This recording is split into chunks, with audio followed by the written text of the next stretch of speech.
Bonjour tout le monde. Donc, petite update de lecture du mois de novembre, comme je l'avais plus ou moins dit avant, et puis de toute manière, début de mois, c'est toujours update de lecture Bookhaul. Voilà, vous connaissez la musique depuis le temps. Ce mois de novembre, du coup, comme vous avez pu le voir dans mon vlog de la semaine dernière, ça a été compliqué, très compliqué.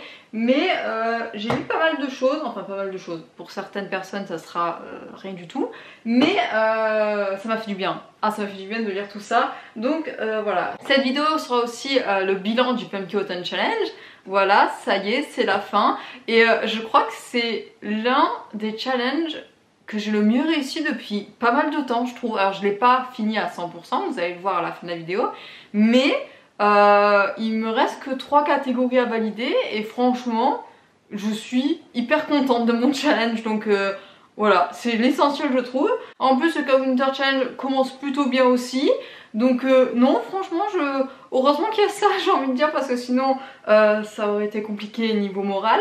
Mais voilà, donc je vais vous montrer tout ça de suite. On commence. Ma première lecture du mois de novembre, c'est ceci. J'ai terminé enfin, alléluia, la saga du Palais des Merveilles de Pierre Pével que j'ai dans la magnifique édition intégrale chez Brajlon. Voilà, j'ai lu le 3e et dernier tome. Et comment vous dire, c'était trop bien.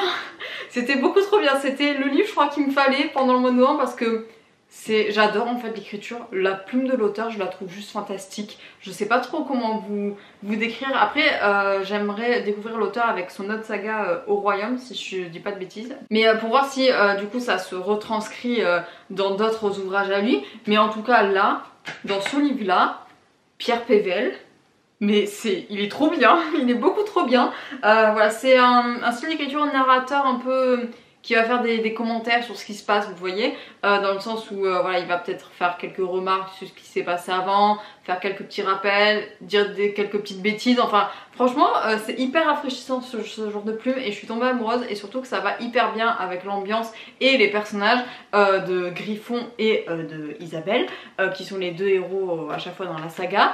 Et ce tome 3, il était vraiment cool. Franchement, il était vraiment cool. Et il est un peu plus...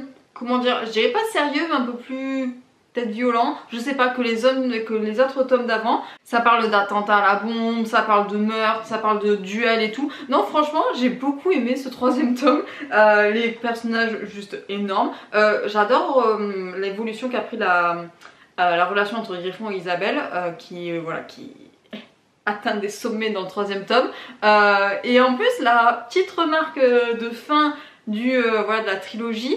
Alors je dis pas que ça laisse place à autre chose parce que je pense, à part d'autres petites nouvelles qu'il a écrit l'auteur, il n'a rien écrit de plus. Mais ouais, ça, je sais pas, on s'imagine des choses, on les quitte pas vraiment ces personnages. Donc franchement, gros coup de cœur pour le Palais des Merveilles de Pierre Pével, qui est une hyper belle saga steampunk, voilà, avec tout ce qui est fait, un peu technologie, tout ça, magie. Non, franchement, pépite. Je suis trop contente vraiment d'avoir enfin fini cette trilogie, d'avoir enfin découvert Pierre Pével. Au Royaume est dans ma wishlist à fond, les ballons. En 2022, je pense que je vais m'y attaquer. Mais voilà, si vous voulez découvrir l'auteur, le Palais des Merveilles est juste grandiose. Tout est bien, tout est bon. Et puis ouais, non, les intrigues, l'écriture, les personnages, pépite. Enfin, il y en a qui reviennent un peu dans tous les tomes, mais même les personnages qui font qu'une apparition, je sais pas, je les trouve trop bien. L'univers en fait est juste hyper riche, et je suis presque déçue de ne pas en avoir appris vraiment plus sur voilà, sur tout l'univers des fées dans Ambremer, si je le prononce bien. Franchement, j'en redemande en fait. Et du coup, c'est vrai que tous les 2 autres livres qu'il a écrits avec d'autres auteurs sur le Palais des Merveilles, je vais me les acheter. Enfin, en tout cas, je les ai mis dans ma liste du Père Noël. Je sais pas après si ça va être exaucé mes vœux, mais je vais les acheter, c'est sûr, parce que ouais, l'univers est un énorme coup de cœur. Donc franchement, allez-y, foncez. Le Palais des Merveilles est juste beaucoup trop bien, et cette édition est magnifique. Après, je crois que Brajlon l'a réédité il y a pas si longtemps, dans une édition intégrale, mais pas en dur quoi, en paperback, voilà. Je sais pas, je crois qu'elle est moins chère aussi que celle-là, parce que celle-là elle était pas donnée, et je sais même pas si elle continue à être éditée. Donc voilà. Mais en tout cas, très beau bijou, je suis très contente. enfin une nouvelle intégrale finie. Je l'ai coché, une nouvelle saga finie, je l'ai coché aussi. Et voilà, et ça valide une catégorie du PM Cotton Challenge. Donc que demande le peuple? Voilà, foncez, le Paris des Merveilles, c'est juste trop bien. Et voilà, vous allez vous régaler, je suis sûre. Autre saga que j'ai terminé du coup, c'est ceci. Alors ça fait pas juste partie du PM Cotton Challenge, mais je voulais la lire. Voilà, donc dans la thèse de Sherlock Holmes, le deuxième et dernier tome de l'affaire du ticket scandaleux par Cyril Liéron et Benoît Dahan aux éditions Ankama. Trop bien, beaucoup trop bien. J'ai beaucoup aimé le tome 1, le tome 2 clôture hyper bien voilà, cette affaire. Je l'ai beaucoup aimé. En fait, ce que j'aime beaucoup déjà, gros coup de cœur, c'est le dessin. Je suis tombée amoureuse de ce style très... déjà le travail d'édition, je le trouve magnifique. C'est pas des cases comme on peut le dire dans tous les BD, il y a vraiment un travail d'édition et de mise en page que je trouve juste superbe. Je demande que de ces BD en fait, c'est beaucoup trop bien. Même alors je pense que question écologie on n'y est pas parce que le papier il est pas blanc, il est un peu sépia avec des effets, donc question encre ça doit envoyer. Mais franchement, et en plus elle est pas plus cher que les autres BD, je me souviens plus combien je l'ai payé, mais vraiment hyper belle, hyper bien foutue. L'édition elle est juste trop belle, l'enquête en elle-même elle est cool. Franchement je m'attendais pas à ce que ça parte dans cette tournure là, mais j'ai beaucoup aimé parce que justement ça m'a surprise un peu et c'est cool. Franchement c'était vraiment cool ce genre de twist un peu final. Non franchement je l'ai beaucoup aimé. Après on aime ou on n'aime pas le personnage de Sherlock qui est très... égocentrique, alambiqué, qui part un peu dans tous les sens, mais je pense que ça apporte beaucoup, enfin le travail d'édition apporte beaucoup à l'esprit un peu détraqué de Sherlock Holmes. Franchement elle est parfaite, je l'adore, je l'ai adorée. Voilà, pour le premier je vais vous montrer, mais le travail d'édition aussi il est le même et franchement il est beaucoup trop, elle est trop belle cette saga. Franchement elle est juste magnifique. Donc je vous la recommande à 100%. C'est pas tous les jours que je vante une série de BD, vraiment parce que je suis pas trop BD. Mais celle-là, franchement c'est un petit bijou. Je les adore, je les ai adorées. Déjà j'aime beaucoup l'univers de Sherlock Holmes voilà, dans le Londres ancien. Alors je sais pas quelles sont les années, j'ai pas envie de dire de bêtises. Mais voilà, voilà cette atmosphère, j'adore déjà de base Sherlock Holmes, donc et ce travail d'édition est juste magnifique. Et cette affaire là est hyper bien foutue. Alors je sais pas si elle existe vraiment en roman, je saurais pas dire, mais en tout cas chapeau, franchement chapeau. Je m'intéresserai très fortement aux autres travaux des deux auteurs, autres travaux. Hein, on va apprendre à parler français Claire, mais franchement j'adore et je le trouve trop bien. J'adore le dessin qui est assez dur, je sais pas comment vous exprimer ça, très coupé à la serpe, je crois que j'avais dit à un moment donné, mais ouais c'est pas de, comment dire, du chef d'œuvre, enfin des hyper beaux dessins, des hyper beaux, enfin, mais j'adore le style, j'adore, franchement je suis amoureuse. C'est vraiment à l'opposé du manga pour le coup et j'adore. J'aime beaucoup, rien que là je me régale, franchement voilà. Donc gros coup de cœur pour cette saga de BD, je vous encourage très fortement à la découvrir et voilà. Donc ça valide pas une catégorie du PM Cotton Challenge, mais je voulais vraiment les finir avant la fin de l'année et donc c'est chose faite et je suis très contente, franchement vraiment très beau et voilà, j'espère vraiment qu'ils vont faire d'autres choses ensemble les deux. Je plus sois, mais ouais, je vais les suivre. Je pense ces deux personnes qui ont fait voilà, la BD parce que franchement je trouve leur travail vraiment très bien foutu. Ensuite j'ai lu ceci. Alors pour ceux qui ont vu ma palle du Cold Winter, j'ai interverti les deux. Par mégarde tout simplement, au lieu de prendre le jeu du chuchoteur pour le lire voilà, chez mes parents, chez mon copain tout ça, j'ai pris la Maison des Voix. Bon après voilà, j'ai juste interverti les deux, mais ça va être quand même une catégorie du PM Cotton Challenge qui est dans thriller, tout ça, je me souviens plus du nom. Alors la Maison des Voix de Donato Carrisi aux éditions du Livre de Poche, si on présente bien les choses bien comme il faut. Alors je sais pas c'est pas un coup de cœur. D'habitude les deux autocars ici me ravagent l'âme et me donnent aucune foi en l'humanité et j'en ai limite peur de sortir de chez moi. Voilà, autant vous dire, c'est ça l'esprit de autocars ici.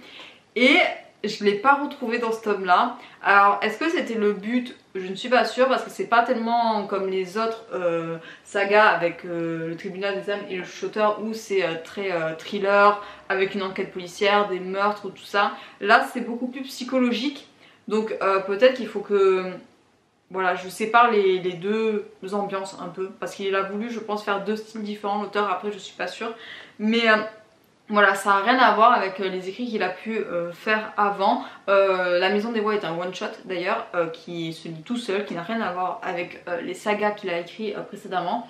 Alors je dirais pas que j'étais déçue, mais c'est vrai qu'à chaque fois que je viens dans un truc ici, il y a toujours un petit twist final qui fait que ça chamboule tout, mais vraiment tout. Et voilà, c'est ça qui me met à terre en général. Et là, pas tellement, parce que du coup... Et j'avais deviné un peu ce qui se passait à la fin. Et je m'étais dit, oh oui d'accord c'est ça, mais il va y avoir un truc, il va y avoir un petit truc. Et ce truc, à mon sens, pour moi dans ma lecture, n'est pas venu. Donc à la fin je suis là, ah c'est tout.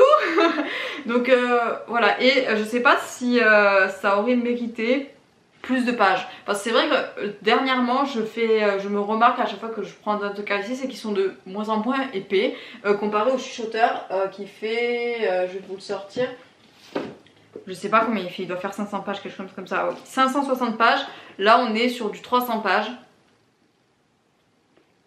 Je sais pas quoi vous dire, mais j'ai peur du coup, parce que c'est vrai que le Ténébra Roba, qui est un livre dans la saga Le Tribunal des âmes et qui est hyper petit, j'ai été déçue. Donc je sais pas trop quoi en dire, si je dois me méfier maintenant à chaque fois que je vois des livres de 300 pages de autocar ici, parce que je trouve qu'on aurait pu aller beaucoup plus en profondeur tout ça. Après ça reste très intéressant parce que contrairement à d'habitude où on suit des personnes qui sont liées à une enquête, qu'ils soient policiers, enquêteurs, photographes sur des scènes de crime, tout ça, là on suit un psychologue et c'est vrai que du coup il y a moins d'action.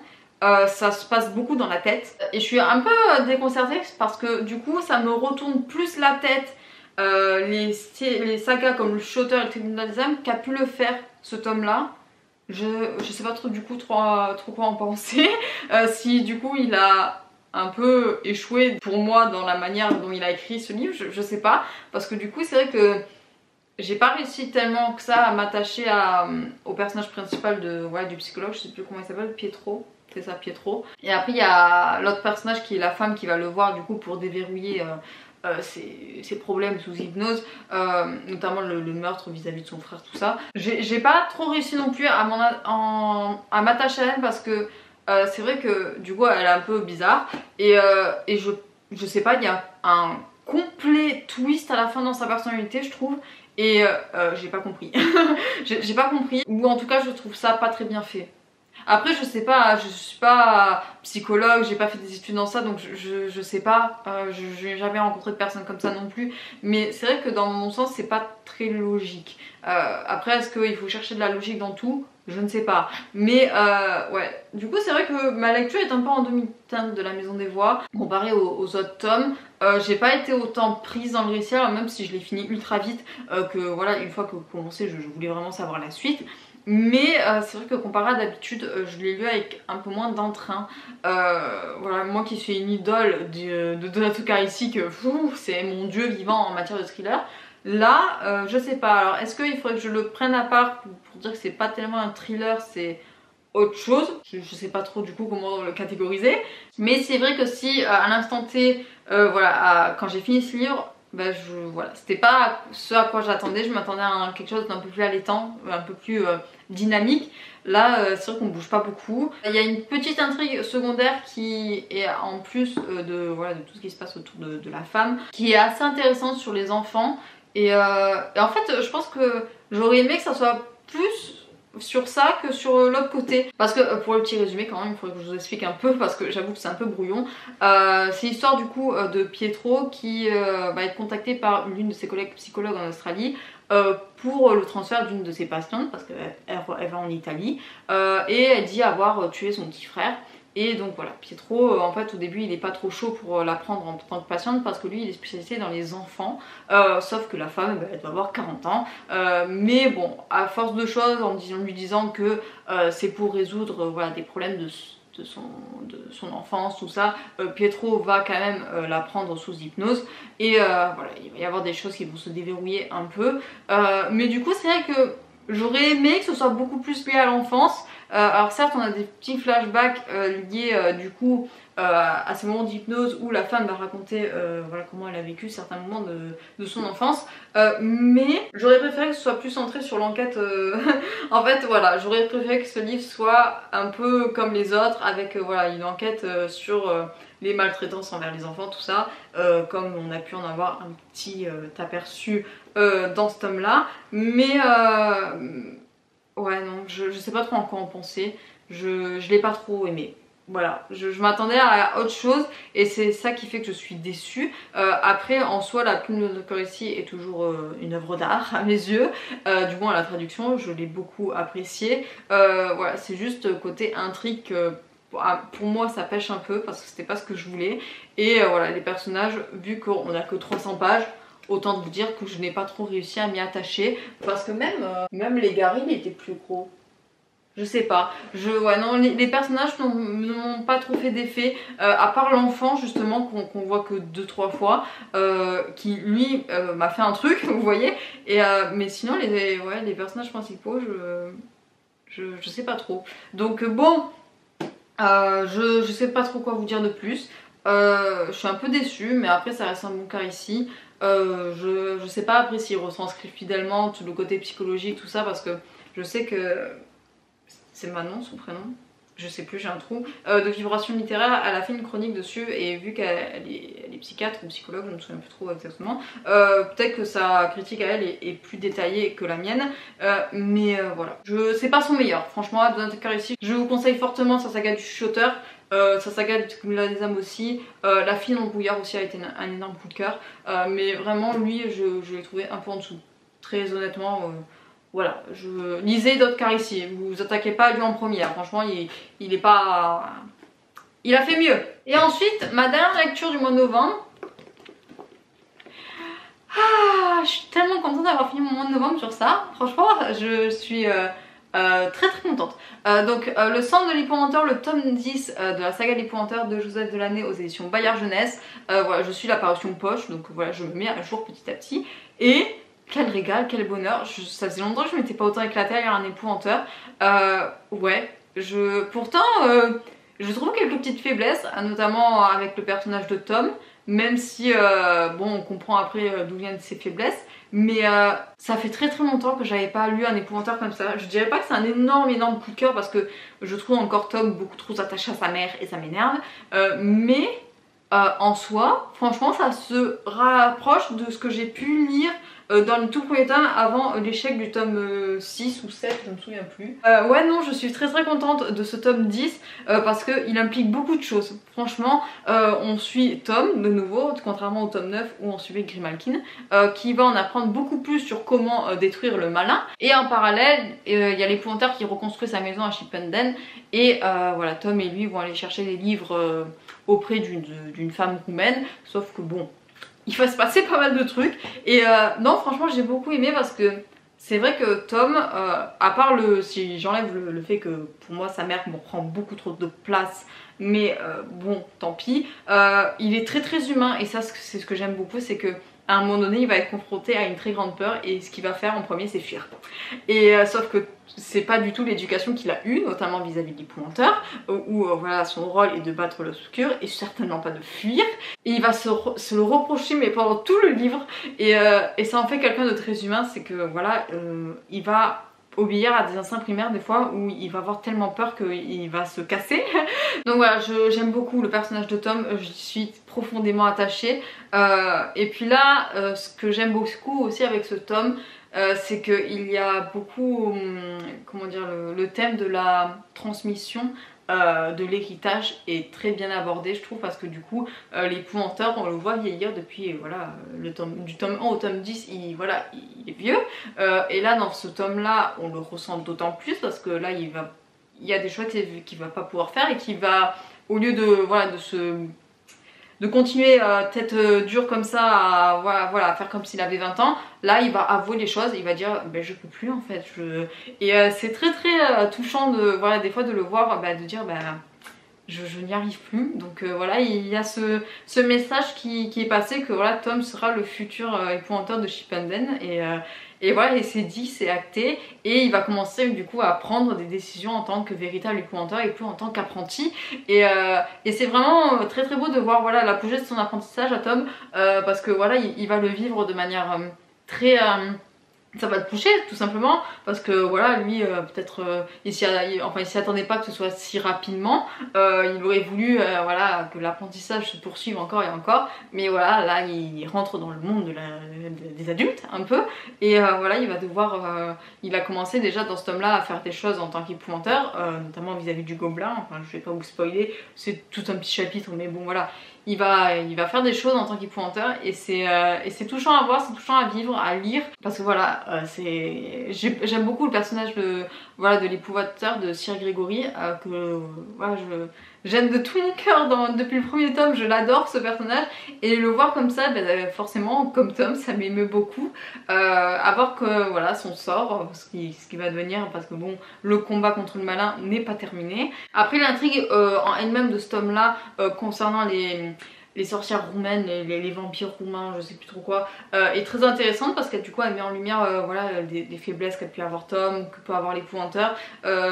voilà, que peut avoir la nature humaine tout simplement. Elle est vraiment très intéressante, cette petite histoire, franchement. Et puis voilà, Tom va prendre ses responsabilités, il va encore une fois combattre les serviteurs du malin, pour que voilà, le diable ne revienne pas dans le comté. Et voilà, et puis il fait un choix. Il y a Alice qui va lui imposer un choix, on va dire plutôt, voilà, concernant la manière de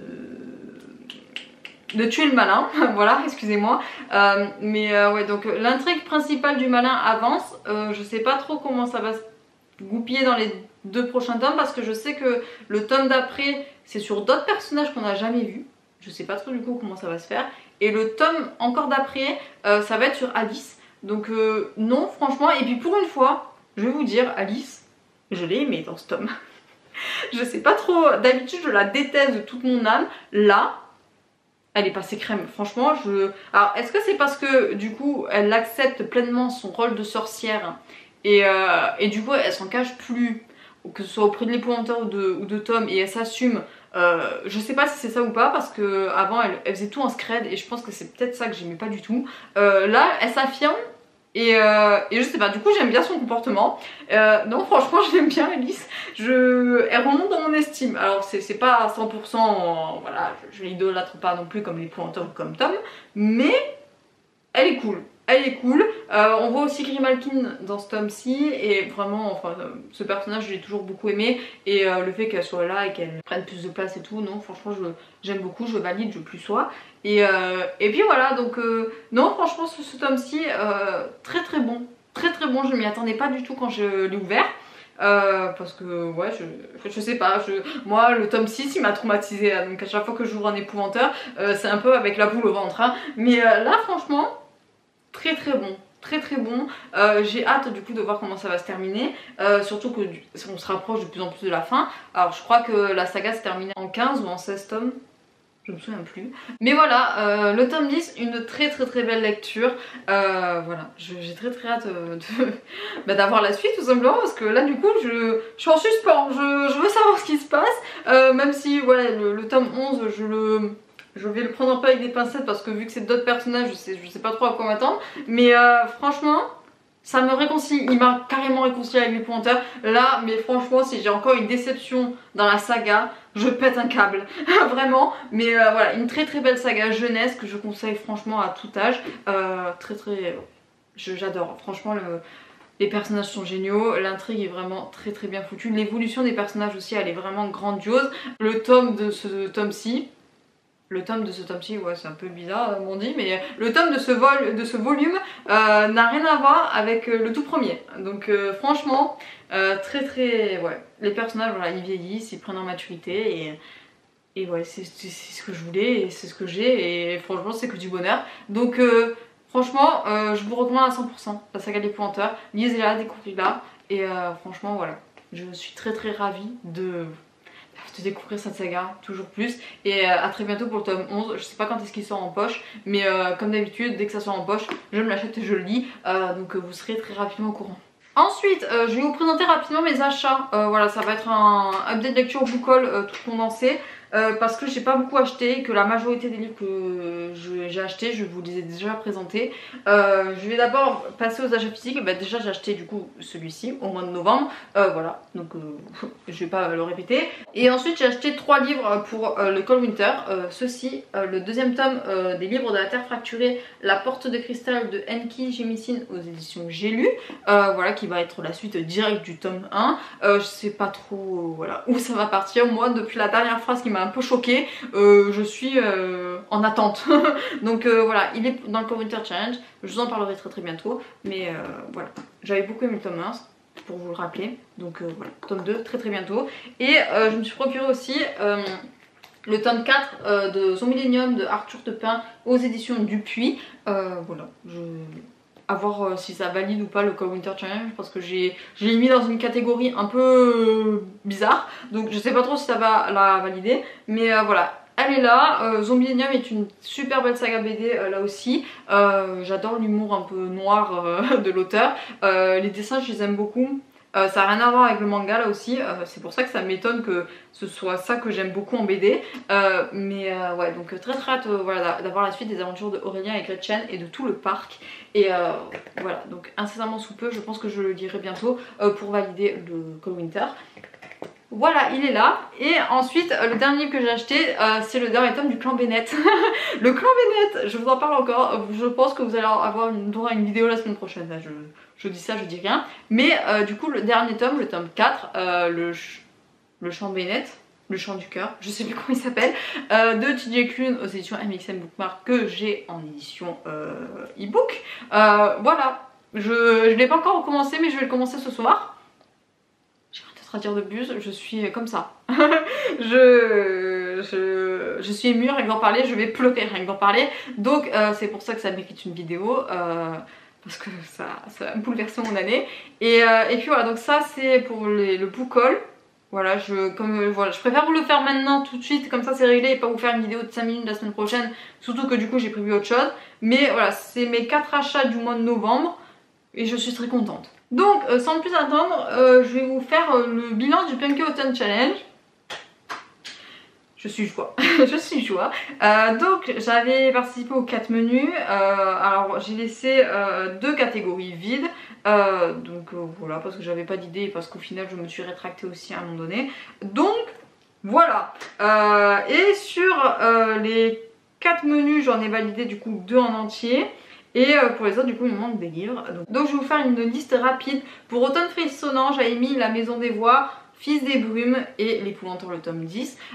Donc comme vous avez pu le voir, j'ai eu La Maison des Voix et L'Épouvanteur, mais je n'ai pas lu Fils des Brumes. Je l'ai du coup remis pour le Cold Winter Challenge. Donc c'est l'un des menus que j'ai pas validé à 100%, mais qu'un livre sur 3, ça va, ça va. Ensuite pour le deuxième menu, Auteur, douceur de vivre, alors là au début j'avais mis 4 livres pour les 4 catégories, mais au final pour It's Just a Bunch of Ocus, j'ai enlevé, je sais même pas comment ça s'appelle, l'almanach, c'est ça, l'almanach de la forêt, je l'ai enlevé parce que je sais pas, j'arrive pas en fait, je le trouve très beau cet objet, mais j'arrive pas à le lire en fait, j'arrive pas à me dégager du temps pour lire un petit peu, et je trouve ça dommage, donc je pense que je vais tout simplement pas le garder dans la bibliothèque en fait, parce que ça sert à rien.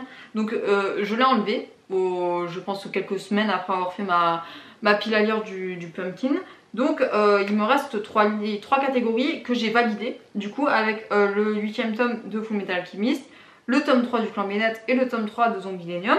Donc voilà, ça fait un menu à mon sens plié, voilà. Et ensuite, le troisième menu, auteur-chanteur, j'avais mis 3 livres dans ces 3 catégories. Le Paris des merveilles, la 5e saison et Beauté fatale, que j'ai tout lu. Donc là aussi, c'est terminé. Voilà, 2 menus.